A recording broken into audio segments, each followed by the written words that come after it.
యుద్ధాలలో నాశనం చేయబడిన అత్యంత అందమైన నగరాలు. వార్సా, పోలాండ్, రెండవ ప్రపంచ యుద్ధంలో 85% నాశనం చేయబడింది. దాని పాత పట్టణం సూక్ష్మంగా పునర్నిర్మించబడింది, ఇప్పుడు యునెస్కో సైట్. హిరోషిమా, జపాన్, 1945లో మొదటి అణు బాంబును ఎదుర్కొంది, అయితే శాంతికి చిహ్నంగా పునర్నిర్మించబడింది. డ్రెస్డెన్, జర్మనీ, ఒకప్పుడు ఫ్లోరెన్స్ ఆన్ ది ఎల్బే అని పిలిచేవారు. ఇది శిథిలావస్థలో బాంబు వేయబడింది, కానీ దాని బరోక్ వైభవానికి పునరుద్ధరించబడింది.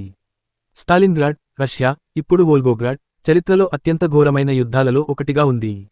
దాని స్మారక చిహ్నాలు దాని త్యాగాన్ని గౌరవిస్తాయి. కాబూల్, ఆఫ్ఘనిస్తాన్, ఒక సాంస్కృతిక రత్నం, దశాబ్దాల యుద్ధాన్ని ఎదుర్కొంది, అయితే పునర్నిర్మాణం కొనసాగుతోంది. Beirut, Lebanon, Paris of Middle East, అంతర్యుద్ధ మచ్చలు ఉన్నప్పటికీ మళ్లీ పెరుగుతోంది. మోస్టార్, బోస్నియా, దాని ఐకానిక్ వంతెన ధ్వంసమైనప్పటికీ ఐక్యతకు చిహ్నంగా పునర్నిర్మించబడింది.